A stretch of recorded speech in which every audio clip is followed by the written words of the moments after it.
Well, hey there. Before we get started on this, I just want to say that I am extremely sick. I've got the flu or something worse, but I just downed some Tylenol and we're going to try to work through this. Anywho though, as you can see, this is a big boy of a video because it is a big ass game that we're going to talk about today. Death Stranding 2 is the latest game from Hideo Kojima and his madness of a mind, where he basically has free reign to create the most complex narratives and incorporate his love of cinema into a game. Death Stranding 1 was a proof of concept more or less, but Death Stranding 2 is the payoff of that concept. And of course, we're back at it with all the wacky, zany, yet surreal aspects from the first game. More characters, more combat, more choices. This sequel also seemed a bit longer, but honestly, I think it's because I engaged in a lot more of its content than the first one. I built basically every road and got a few characters to max stars. I also recorded pretty much my entire time of playing this game, which took up about 2 terabytes on my hard drive. Although this does include a full backup, so it's probably closer to 1 terabyte, but still, it's a ton of game.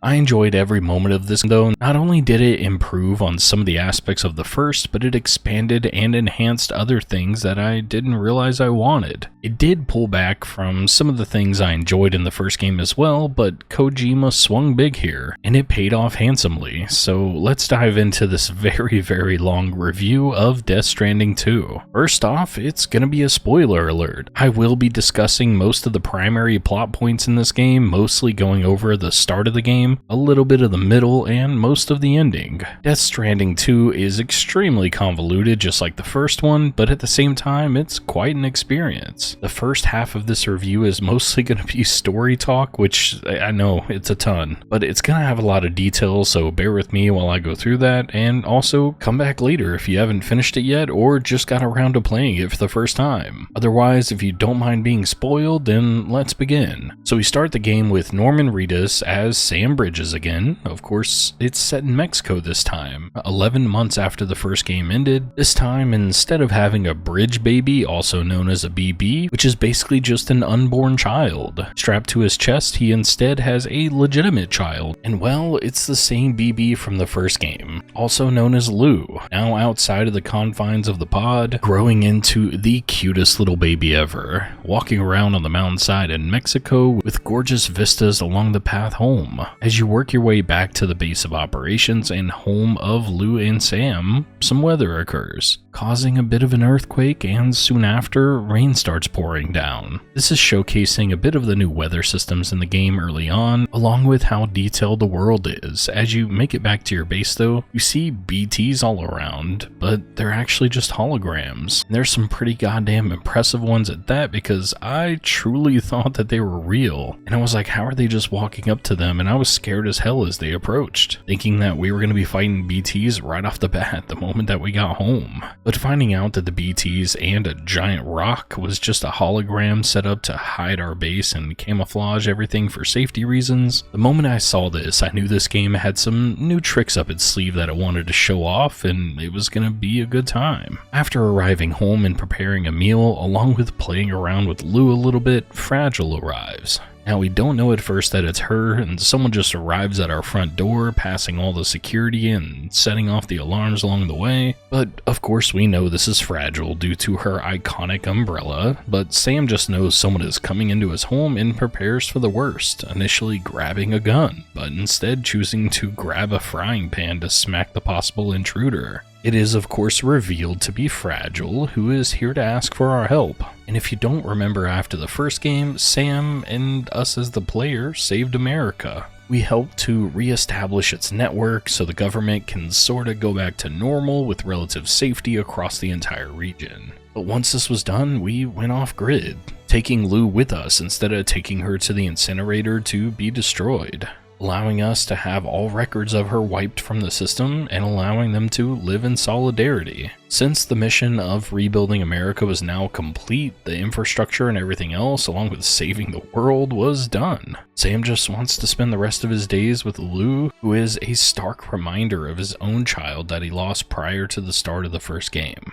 But here, with Fragile arriving at the doorstep, she explains that there are changes being made with companies being swapped around and such, a new company now called Drawbridge and the like. They're meant to connect different parts of the world outside of the United States. Currently being in Mexico though, this is the next place on the radar to have this expansion completed. Mexico is apparently having a pretty rough time handling the BTs and other factors from the Death Stranding, which was more or less the apocalypse that brought the world of the living and the world of the dead together. This caused BTs to arrive, chiralium and timefall to occur, and yada yada. Basically, the real world and the underworld sort of merged together. Most of the characters from the first game are here, along with a large cast of new ones that we meet along the way. The reason I bring this up is because a lot of the characters from the first game are still very vital in this new story, along with causing the chain reaction of events that caused Sam to embark on another adventure to reunite Mexico and Australia to the chiral network. Fragile tells you about all the updates to the world, the current state of things, and about a new teleportation system called a plate gate.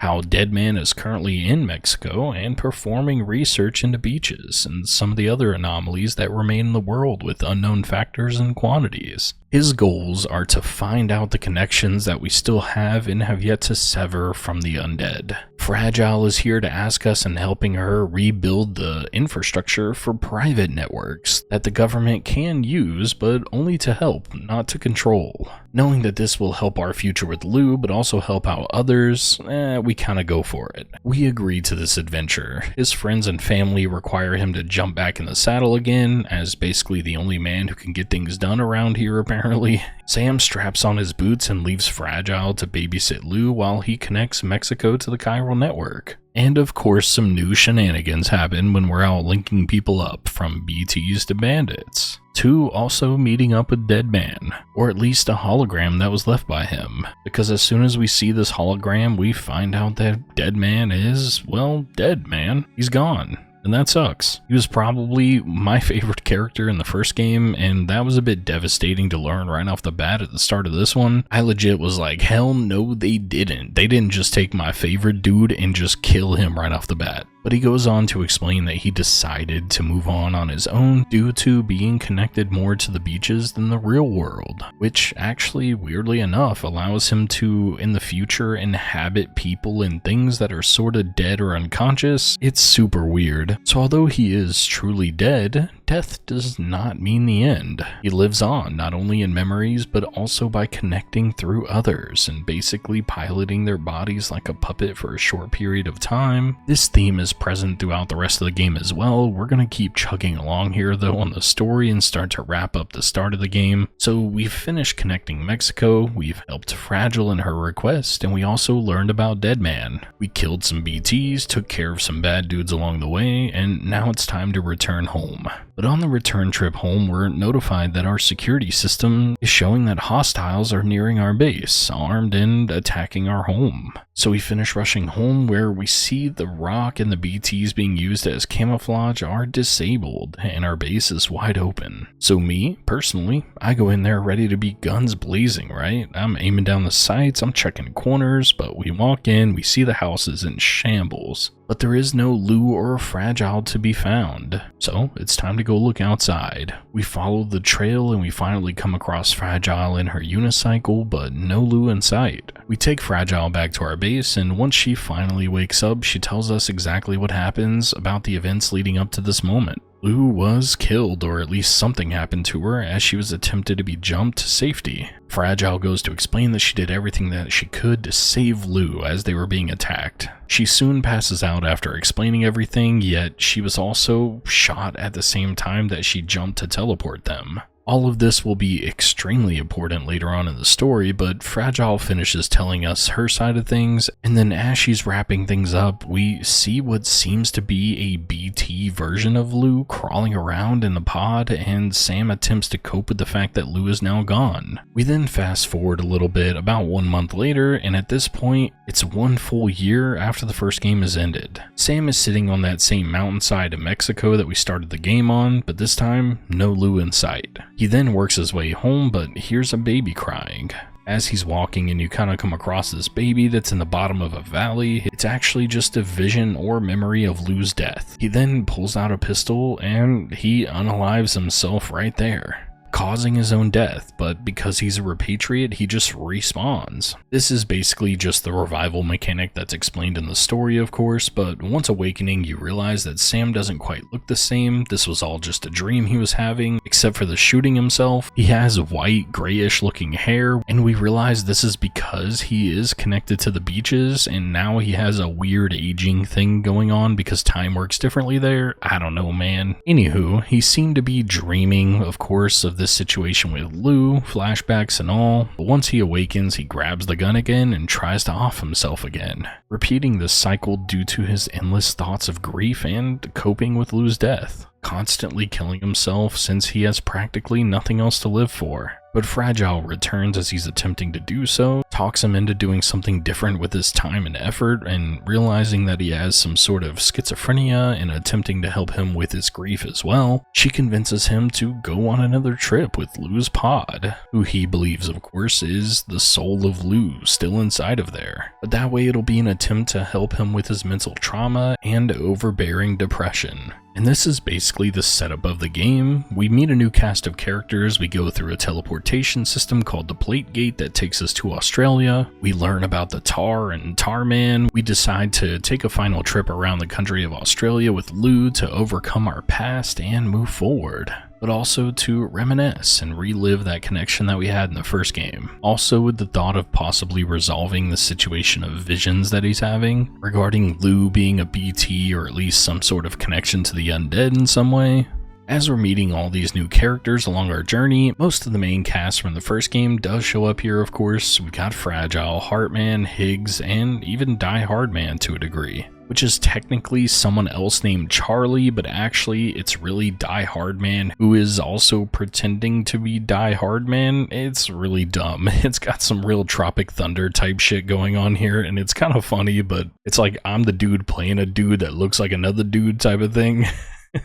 But along the story, we meet this new cast of characters, and part of the new people is Tarman, Rainy, Dollman, and the most important is Tomorrow. Neil is also here, who takes pretty much the exact same role that Cliff had in the first game of this secretive enemy, who keeps trying to attack Sam throughout the game for really unknown reasons and with an unknown past. Even though we continue to see glimpses of memories with him just like Cliff, so while Neil and Higgs are still our biggest antagonist here, these new friends and characters are all very vital to the story in many different ways. But we continue to grow our connections with the people and continent of Australia, slowly building its connection to the chiral network just like we did in America. Things are just as convoluted and given in a non-linear fashion, which seems to be a staple that Kojima loves doing at this point. I genuinely got frustrated on multiple occasions because there would be questions that people would ask or should ask and no one answers them. It's just left vague for reasons. And then it's revealed as some big plot narrative later on that it was some big massive secret.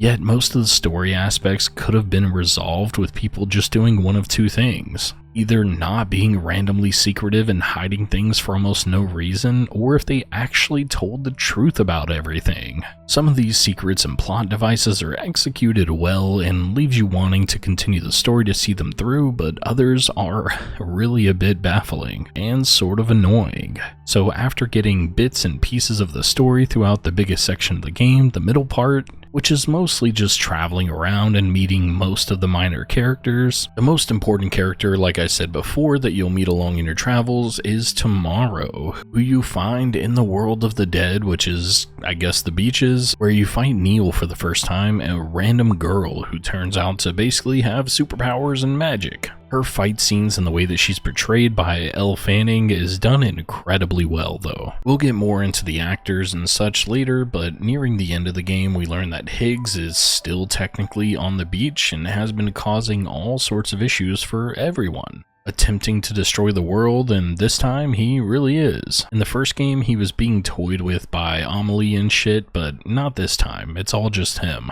And he's doing a pretty bang up job. Of course, there's some nonsense with like the president of Australia with APAS and stuff, but that's not really that important. But Higgs, on the other hand, is causing no shortage of shitstorms along the way to creating a new Last Stranding to destroy the entire world, allowing it to just restart again. Nearing the end of the game, he ends up kidnapping Tomorrow after learning that she's connected to the Death Stranding. This will allow him to enact his revenge for the betrayal done by Amelie in the first game. It's also for a bit of revenge for Sam and Fragile as well, because right at the end of the game we learn quite a few major things. Fragile is actually dead and living on borrowed time. When her and Lou were attacked at home, she was shot by Higgs in the eye, pretty much killing her, but she was in the middle of jumping or teleporting away when this happened, so it sort of split her soul and body apart, which caused her soul to basically instantly die on the beach, but since she was teleporting them, her physical body was still alive, but only for a few more months apparently.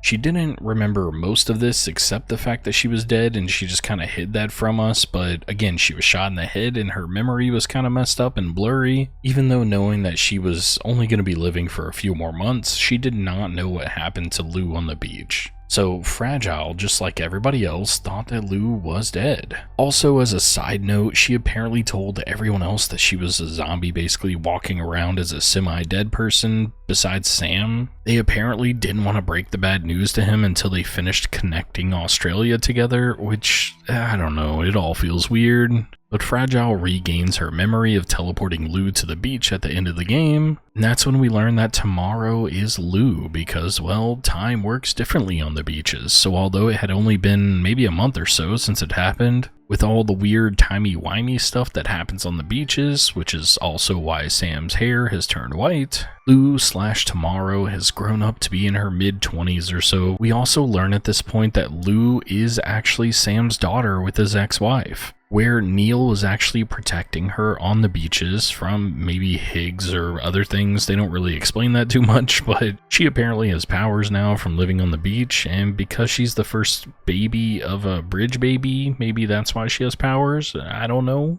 She also lived on the beach for years, so that maybe contributed. It's classic Kojima nonsense with all the wackiness that you expect here. So after meeting all these new characters, learning about their backstories, connecting some of the dots here, Fragile, dead. Dead man, dead. But still using other people's bodies and things to pilot around? Yeah, it's weird. But Lou is not dead. She's Tomorrow now. We fight Higgs throughout the game and have an insane finale that is honestly probably one of the coolest and most fun moments of gameplay that I've ever had in any game, let alone a Kojima experience. I know a lot of people aren't going to like it, but I was smiling and laughing and feeling good throughout the entire final fight. But it was also very fucking corny. Guitars clashing and also being used as an axe, which is a funny play on musicians using it as a slang term for a long time. We end up killing Higgs for good this time, and we learn that the president of Australia is actually just a amalgamation of AI that formed together with a server and somehow with the network and APAS and yada yada. But this AI network that was the president of Australia, they wanted us to reconnect everything so they could obtain like ultimate control of pretty much everything in the world. I'm still very confused on this, and I'm not 100% clear on the entire thought process of the president. But Deadman playing as Charlie and the new Cupid kind of locking down the entire system as we were connecting it together. Australia is connected, but they were locked down the entire time while we were connecting it. They have independence and not being controlled by a maniacal AI system, so it's great, good stuff, right? Then flash forward in time a little bit, we see the roads and other things that we've built across the country not being utilized and they're being overgrown and worn down. Also, the automated robots performing deliveries. We zoom out to see Tomorrow/Lou smoking a cigarette in front of another plate gate.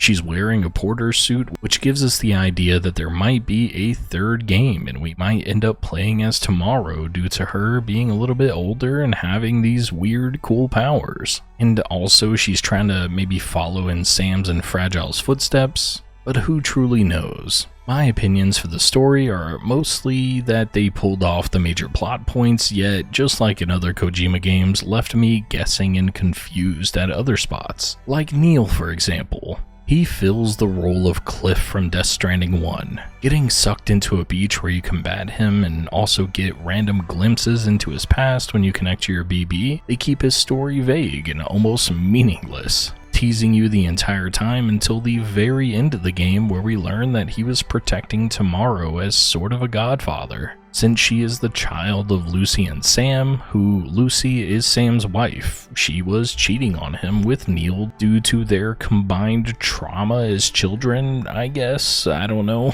But they both ended up dying due to a major void out, and it was one in a large city that only Sam survived. Neil basically gets no other backstory or explanation other than being tied to Lucy. Alright, I guess, but she also apparently sleeps around with multiple people that are her patients. Sam and Neil were going to her for therapy, so technically she was their doctor, but we'll move on from the ethical nature of that idea and on to pretty much my favorite character in the game, and that's going to be Higgs. I do really love the way that Higgs is portrayed, and although he's nonsensical for the most part, along with the scene where he's caught on fire using his own guitar by Fragile, was a hell of a good scene. Her getting revenge for basically killing her and possibly Lou, attempting to rectify her choice of leaving him on the beach in the first game. And speaking of the crazy Higgs guitar, one of the most emotional moments was when Sam was caught on fire, with it reigniting due to the chiral energy that formed around him every time that he respawned,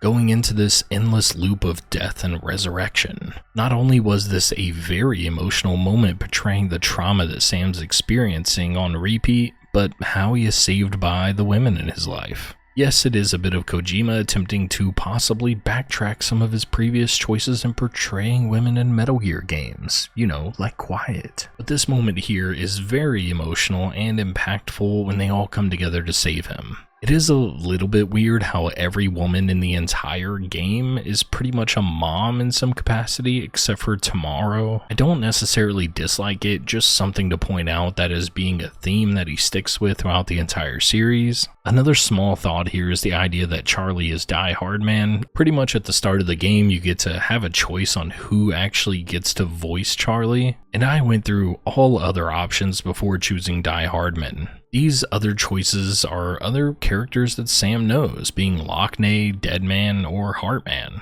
And I truly did try to choose every single other person before Die Hardman, which is a funny little scene that you get because he basically just goes, nah, that wouldn't be right, choose someone else. Leaving you to only choose Die Hardman, which made the revelation that he actually was Die Hardman playing as Charlie, who was playing as Die Hardman. It was funny, but I truly assumed that it already was Die Hardman from the start because of this, so the revelation was more like, wow, this is dumb and corny. Also, his role in the game is very dumb as well. He's in the background pretty much the entire game, knowing that APAS and the President of Australia's plans are to take over. He's attempting to prevent it though, and works secretly to preemptively shut things down before they can even happen. So you've got all this convoluted mess behind it, but it can be boiled down to Die Hardman knows that the president was bad news. So he worked in secret to prevent him from doing the bad things. He succeeded in preventing this, so the revelation of who he is and why he's doing it, it's just like, yep, bad dude was trying to be bad, but I stopped him from doing the bad thing in the background. You can thank me now. Let's move on. And that's literally it.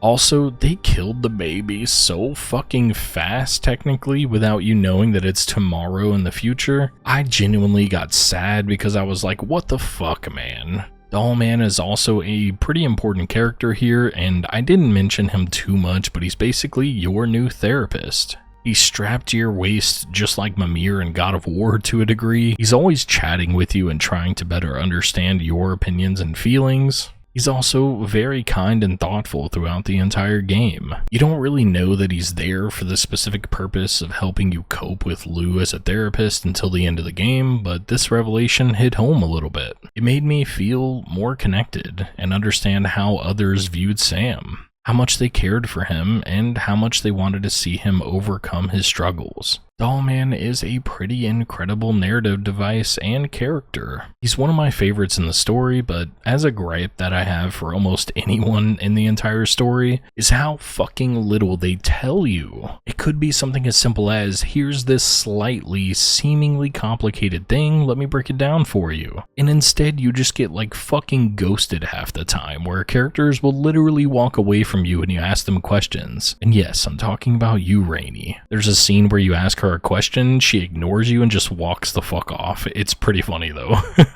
Deadman is also hiding anything and everything he can from Sam for no apparent reason. They do all of these things to kind of tease you to make the story and characters seem more enthralling, and instead it's just like, can you fucking speak? I started to get actually annoyed on multiple occasions from them leaving out vital information, or just stating something nonsensical, to then just wait 20 hours and then explain it in a reasonable way. Why did you have to wait so long? And because of that, I now could not care anymore. My final opinion on the story here though is how the start and the ending is very impactful, yet a lot of the parts in between are sort of just nothing. The middle part does help build out the world and some of the side characters, but they don't do a great job of connecting to the overall narrative. The emotional moments were built up and mostly paid off compared to the first game. I felt connected to these characters in the moment, and it does take some massive swings and occasionally misses, but overall, it knocks it out of the freaking park.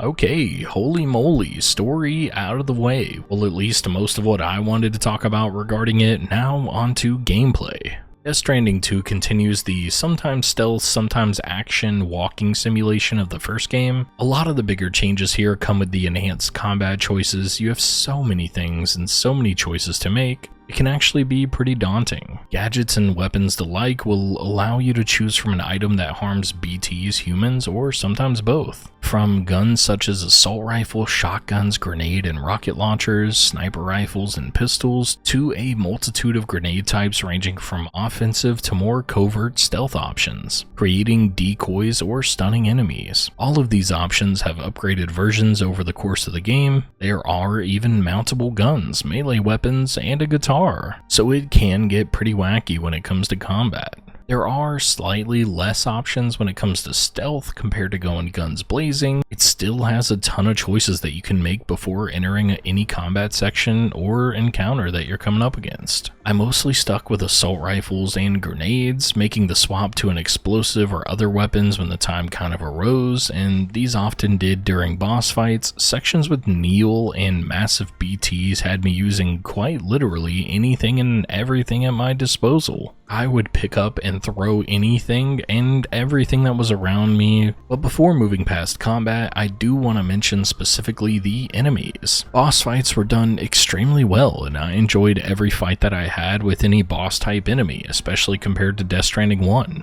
But most other enemy types just boiled down to unloading a full magazine of whatever you had into them until they dropped.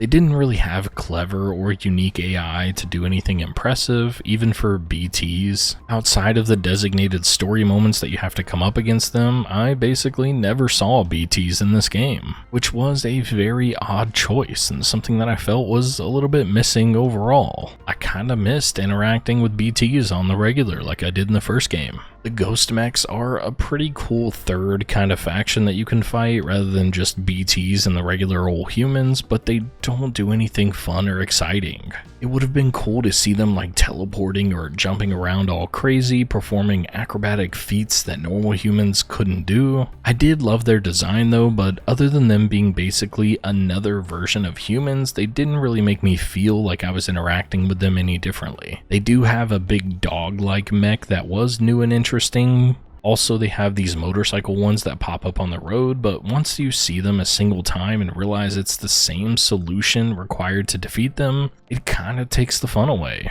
Just unload some ammo into them of whatever weapon you choose and keep chugging along. Beyond direct combat, traveling the world is extremely similar to the first game. You have your trusty motorcycle and truck. These are enhanced and better versions compared to Death Stranding 1. They control better, they seem to have better battery life, and they last longer in inclement weather. You can now actually pick things up when you're riding on your bike and truck. along with getting a pair of gloves that are kind of like telekinesis that allow you to grab things from further away. This combination on the motorcycle was a game changer. I felt like a boss riding around gathering things with my sticky gun on the truck, just grabbing anything and everything I came across. I never felt hindered using a vehicle, therefore I used one at any opportunity that I could. Compared to the first game where I felt like I was better to just run around on my feet, I genuinely spent probably about 75% of my time playing using a truck or motorcycle. But this led to me building every single fucking road, and holy shit was that time consuming. The first couple of roads are really not that bad, they require a bit of resources and might take you a moment to procure, but the last few roads require thousands upon thousands of ceramics and the like. And this genuinely hurt to accomplish. I spent hours and hours just trucking back and forth with massive quantities of these materials in an attempt to build a single segment of the road. Even though it did hurt, I knew the result would be worth the pain, so I kept going and going and going and going and going and going, and yeah, you get it. I finished every single road. This was almost the exact opposite of my experience from Death Stranding 1, in which I built basically no roads.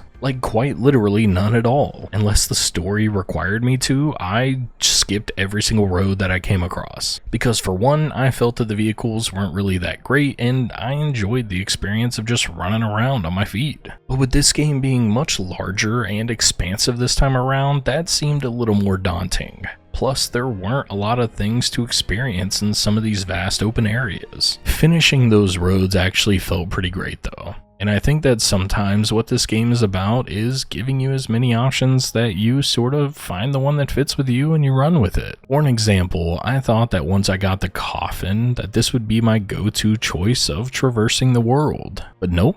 I tried it out and I didn't enjoy it as much as I did my trusty little motorcycle over all other options. I used the truck when it was needed, of course, but also whenever I was just running around on my feet, I enjoyed these moments as well, don't get me wrong. I had fun with legit anything that I could get my hands on in Death Stranding 2, but I did have my preferences. Just like you will if you decide to play the game or have already played it. The feel of the game is better than ever. Sam moves the way you expect, the guns feel solid, the tighter controls on vehicles felt incredible, and you can highlight enemies and track their patterns as well. This is all accomplished with little to no friction. Dollman is of course a game changer for stealth runs or even when you decide to go loud. You can throw him way up in the sky, legit wherever you want, and he will hover there to get a bird's eye view, allowing you to mark enemies and items, and overall I think this game is one of the most technical and best feeling games out right now. Kojima is also a bit of a menu and systems guy, so let's dig into that next. Let's talk about the UI when it comes to the menus, and they have been enhanced tremendously from the weapon wheel. While at first it was slightly confusing, once you do get the hang of it, you'll understand how well it's thought out, along with the menus for the terminals, the map, and everything in between. It's all been streamlined with less confusing nonsense. It's easier to read and more intuitive compared to previously. The map is still a standout in these games. Not only does it show an absolute shit ton of detail, my daughter actually pointed this out while I was playing, but it's structured in a sort of blocky Minecraft look, giving it a somewhat unique feel, rather than just being a regular old map with the exact same layout. It just gives it a little bit of character, which is nice. You can see everything extremely clearly, from items to markers to objectives and so on. I actually enjoyed going into the map and using it on the regular. Compared to the first game, I was always in and out of those menus as quickly as possible due to how clunky and illegible they were. Yet this go around in the sequel, I didn't mind it as much. It feels, looks, and sounds right, which to me is all signs of Kojima's team taking to heart the gripes of Death Stranding 1. The menu for your skill tree is still a little bit funky, but that one is the worst offender in the entire game. The main UI that you see when running around in the open world and such though is very minimal. It shows you the basic menu options and small meters in the bottom left hand corner. Pop-ups happen every once in a while with instructions on screen that are numerous, but they don't overstay their welcome. They also don't often repeat themselves and make me feel like I'm being prompted for the same button presses or the same information as before. It only ever comes up for something new. And the corpus is an incredible tool to use. It's basically a glossary or wiki for anything and everything that you want to know about the world. So instead of something new coming up in a paragraph being thrown in front of you, you instead get a little thing that tells you what it is, and then a button prompt that opens up to the corpus for you to learn more. Then it fades away and lets you make that decision on what you want to learn and how much. Things are more streamlined, connecting to gameplay as well within the UI. The radial menu can allow you to pick up and drop cargo pretty instantly, adding some quality of life to some of the annoyances from last go around. Unloading cargo is also kind of vital for enemy encounters because it allows your vital resources to not be damaged or lost whenever you're in the middle of a fight. We spoke about the story in that massive section before, so I won't take time to break down the main and side quest as much. Instead, I'll sort of throw the side quest together in the progression here during this part of the review. As you continue through the game, you're constantly meeting these new people, some part of the overall main story, but a majority of them part of the side quest. Cities and outposts alike have orders that you'll take on. Usually you complete a few of them up front to establish that connection with that character. Then there's going to be some primary side quest and then some repeatable ones. As you do the side quest for these characters, you build up your connection via star ratings similar to Death Stranding 1, and this will unlock new tools and toys for you to mess around with. Normally the first unlock you get will give you an indication of the future items that you'll receive. Maybe you'll come across someone who gives you an exosuit, and more than likely they'll give you upgrades or better ones in the future. But then there are dudes like the pizza chef, who is basically the wacky parts of Kojima turned up to 11. He makes and delivers pizza for people, but also developed his own martial arts with it. And he actually has one of the best cutscenes in the entire game, and although a lot of the side quests don't have much going on other than the likeness and the voices of some famous people, sometimes a little extra like this pizza guy keep me on my toes, and so I'm always ready to meet a new character. You can always chat with them as well and have some dialogue options with every character, along with usually learning a little bit more about them as your connection grows. Side quests are a good diversion from the main story that sometimes can be a bit slow and nonsensical, of course, which I know I've used that term a lot. They also give you a choice, maybe a reason to try to search for that upgrade, but if you're not worried about that or getting more upgrades or options, then you can really just ignore them. But if you want to see everything that this game has to offer, you've got a lot of work ahead of you in completing each and every person's quest and maxing out their stars. I personally didn't worry about this too much. I think I'll possibly jump back into Death Stranding 2 once I'm done with some of these larger games I'm playing, just to possibly get the platinum or goof around with some of the DLC, and at that time I'll work on maxing these out and experiencing the extra bits that I missed. I did unlock quite a few optional items and completed a fair bit of side quests, but there were really so many that I felt like I could play for another 20 to 30 hours just completing these alone. Although now that I have all the roads built, maybe that would be easier, faster, or more fun, I don't know. But since we have this thought about the roads, let's get on to the environment and the world overall. Then we'll lead that into the overall graphics and performance. So you start off in Mexico, which is where we spend the first few hours of the game, and we also return here and there for some one-off missions. It mostly consists of an off-white sandy desert with bits of rivers and trees scattered throughout, some red clay and other small environments. But when you get to Australia, that's where the real diversity kicks in. First off, the size of the zones are extremely massive. Mexico is probably the size of the first zone in Death Stranding 1, if not a little bit bigger, but then Australia is like 10 times that large. It's absolutely fucking massive. The environments are highly detailed and realistic with an active day and night cycle, which NPCs will actually mention, because I actually delivered a package one time in the dead of night and the person that I delivered to was like, "Dang, you working this late?"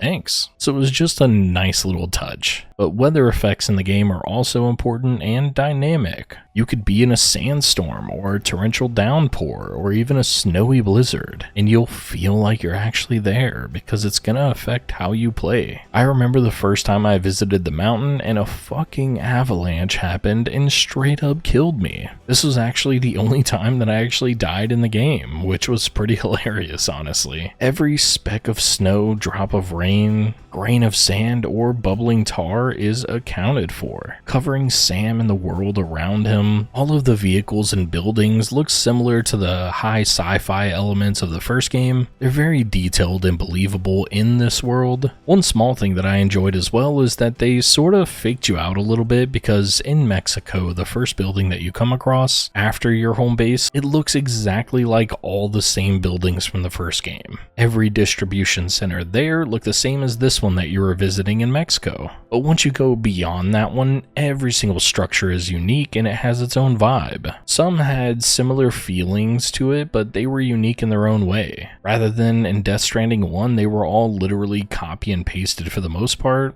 whether it was the Knot cities or the bunkers or anything in between. Some of the smaller bunkers here have a small number of people in it, with like a rusted exterior with a tarp on top of it, or someone like the artist Gin Hoshino, whose building is pure white with his signature on the side of it, along with his album art adorning the walls of the interior. Most variations and details like this just made it feel a bit more alive, that these people were actually living here and using these facilities accordingly. But getting back to the vehicles for a moment, you can customize them much more this time around. With colors to personalize your vehicles from, there isn't a huge assortment of them, but there are decals and other things to make it feel more like your motorcycle or your truck, instead of just like everyone else's. The tires will spew up mud and dirt when driving around. I also felt like the rocks and the other environmental elements weren't just copy and pasted everywhere as they were in the first game. Also, every little pebble didn't stop me in my track, which was very nice. But this made the world feel more unique and memorable as I went through each zone.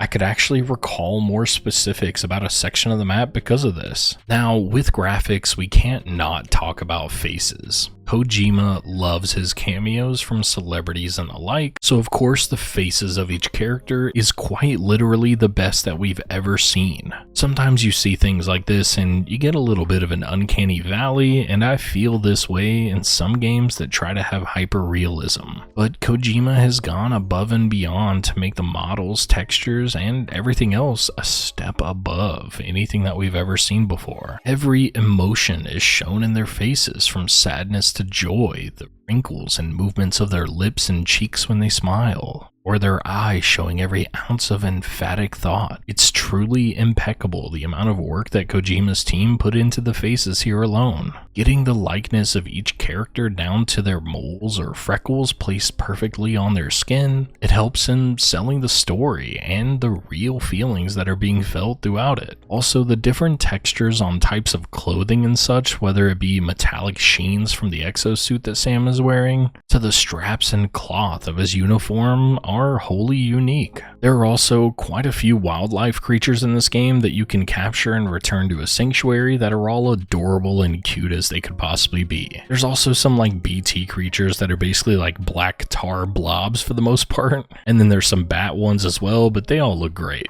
But one time, I even sat under a timefall shelter with a random creature that was hiding from the deadly rain. This was a bit of a surreal moment that I stayed in for a while, because the timefall of course can harm anyone and anything that's standing in it, causing it to age and possibly die. Which I actually did experience a few times driving past some animals, and they would just instantly fall over dead. But your room in the DHV Magellan and in the cities can also be customized. They're also highly detailed. They did take away the mirror though, to where you can't make any more funny faces, but they also made the cutscene for the showering much faster, which made me okay with watching it more than like 50 times. because I'm not big on skipping cutscenes all the time in a game like this, so the fact that they sped things up was a nice touch. You also have a good bit, but not too many clothing options and outfit patterns for hats and glasses and the like. Every cinematic in the game is gorgeous down to every minor detail, especially in the last half of the game, where most of the story elements begin to resolve themselves. We have a lot of incredible looking games out, and at this point, I don't think we can get much further than this. Death Stranding 2 is possibly the most graphically intensive and gorgeous game out right now. Even the vistas with the moon and the sun on the horizons on the game just look incredible the entire time. But we have to move on here, or else I can talk about this game and how pretty it is all day long, even on my base PS5. But speaking of a base PS5, let's talk about performance, in which I had no issues whatsoever. No glitches or textures glitching out, objects that would like phase through one another, not even a single crash or something causing me to reset the game, which I feel is honestly a feat within itself. A lot of open world games have small issues here and there, and you sorta expect that to be just a little bit of jank, but having absolutely none on playing it on day one as well. I know it sounds pretty crazy, right? You buy a game and you expect it to have no issues, but currently with the gaming industry, we know that there's day one patches and such for fixing simple things, but after looking at Reddit and some of the actual updates that have released since launch, it seems to be very minor fixes to things. Small camera tweaks or even minor crashes that were very specific scenarios that would happen. One of the updates was literally making text size larger, which is pretty hilarious, but this is a godsend nowadays. Team Kojima knows their way around an engine, and they make it sing for damn sure. Also, I kept my game on performance the entire time and thought that the game still looked absolutely gorgeous, and I couldn't tell if it ever dropped below 60 frames a second the entire time. Now let's have a chat about systems and progression a little bit.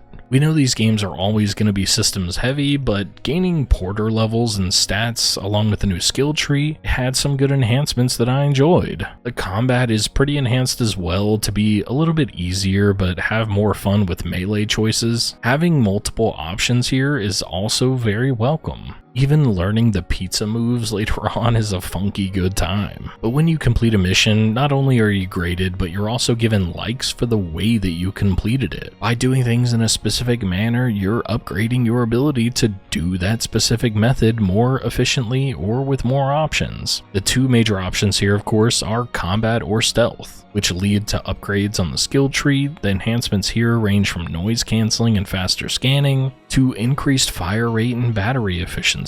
So you truly do have a ton of options, and over the course of the game you can unlock practically everything available. Although early on you'll need to make a choice on which ones that you want at that time, you can respec at any moment. So if you're gonna go into a combat section, spec towards that, or if you're traversing the world and gathering random items across the land, pick some perks that assist you in doing this instead. And of course, we already spoke a bit about increasing the star connections with your friends that you meet along your journey, but these ranks increase, giving you more access to more tools in your arsenal. And due to this multitude of choices, not only can it make your progress through the game much easier, but also much faster. Depending on the choices that you make, as I said before, I spent many hours making roads. I know a ton of people use the zip lines in these games, but I didn't use a single one the entire time that I played. Truly, I don't know why, they just never intrigued me. I also didn't use the monorail unless it was required by the story. Most of the options available just didn't suit the way that I wanted to play. So progression really is about giving you more to work with if you want it. But if not, then by all means you can continue chugging along with the things that you're already enjoying. I do have to say though that every option is much more meaningful, helpful, and easier to manage compared to Death Stranding 1. I felt like I was constantly worried about my packages going bad from timefall and the like in the first game, or even batteries running out on vehicles. Heck, even the boots that I was wearing got worn down all the time. I think I only swapped my boots around maybe 5 or 6 times throughout my entire playthrough of Death Stranding 2, yet in the first game I think I swapped boots like 30 or 40 times. But then you can add on things to extend your durability on items, and this can also help. It's a great quality of life change that lets you choose how you want to play. I also found it easier to obtain currencies for upgrading things, along with the ability to use the DHV Magellan to sorta teleport around the game. But alright, this review has been long enough, so we're gonna kind of run through these last bits and end off with my final opinions of the game. So audio and music. It's done extremely well with crunchy footsteps, wet mud, and grainy sand. You can hear the wind in the mountains, you feel the feedback from weapons just by the sounds that they make. Utilizing equipment always has a unique and fun sound. Even the menu sounds have those satisfying little beeps and mechanical noises to them. The environmental sounds are also some of the best in gaming that I've ever heard. I know, big praise, but of course you have to mention the music as well. Yen Hoshino is an actual character here and has multiple songs from him in the game. There's also other artists and such, but he actually gives you a music player that allows you to listen to music when you're out and about completing missions. This isn't just a simple player either. You can queue up songs into a playlist. There's an entire sub-menu just for it, and this made running around in the world of Death Stranding 2 feel real. It made me feel like I was actually Sam trying to deliver some packages for people and just jamming out while doing so. The voice acting, just like the motion capture, is top notch. Other than the fact that I feel like Sam has less voice lines than he probably should, because sometimes he's just standing there like watching other people talk, which is sort of funny. But I don't know what sort of magical shit they have going on in this game studio, but they have quite literally everything turned up to 11 for the quality, and I'm here for it. Difficulty was also not really a thing for me, but I'll be honest with you, I chose the normal difficulty and I only died that single time with the avalanche coming down on my forehead, but other than that I found it extremely easy. It didn't make it less fun though. Sometimes I don't feel challenged by games and I'll bump up the difficulty, but because I had so many choices here, I felt like I could just adjust those to modify things without the need to increase or lower the difficulty. I had a hell of a good time, even on normal, never feeling like a situation or enemy was either killing me in a cheap or uneventful way. I felt the challenge on occasion, so I felt like keeping it on normal was a good move. So I left it as it was on normal and I kept chugging along. But getting into the end of this review, as you can see from the extremely long runtime of this video, it's probably the longest video that I'm going to make for a very long time. For one, it's because the story is insane and I wanted to talk about it, but for two, there are so many systems and mechanics to discuss, which I didn't even mention all of them. But for three, I really enjoyed this game. I don't think it'll end up in my top 10, but it's probably up there just below that. Over time, and as I possibly return to it later, I think I might grow more fond of the characters, but some of the frustrations were really frustrating. I want to hit you with two quick examples of scenes that really didn't make sense or add up at all. For one, there's this motherhood lady that legit just put her hands inside of me without consent, and then also tries to take our BB pod without asking, and then she finally does ask as we're kind of pulling away. Like, lady, come on, what the fuck is wrong with you? Like, she couldn't just ask us before putting her fucking hands inside of us? Like, what is going on? Then this one scene actually made me laugh out loud at how ridiculous it was. Fragile sends us a message at one point saying, hey, come back to the ship and have a chat with Tomorrow, because she seems a little bit more talkative. So we return to the DHV Magellan. We walk up and we see Fragile and Tomorrow just chatting it up. We make a little comment where we say, death is not the end. Tomorrow doesn't say a fucking word. And then Fragile goes, hey Sam, you should go get some sleep. Sam goes, alright, and then just walks away. Like, what the actual fuck, man? This is nonsense for the sake of nonsense sometimes. The holograms are also a little bit rough sometimes. The lip sync for them is off. Then there's parts that I absolutely fucking loved. Like, really anything with Higgs, him flying around doing spin attacks like Yoshimitsu and shit, him also having a Tesla coil and flamethrower coming out of his guitar. Okay, I'll admit, I just love Higgs, okay?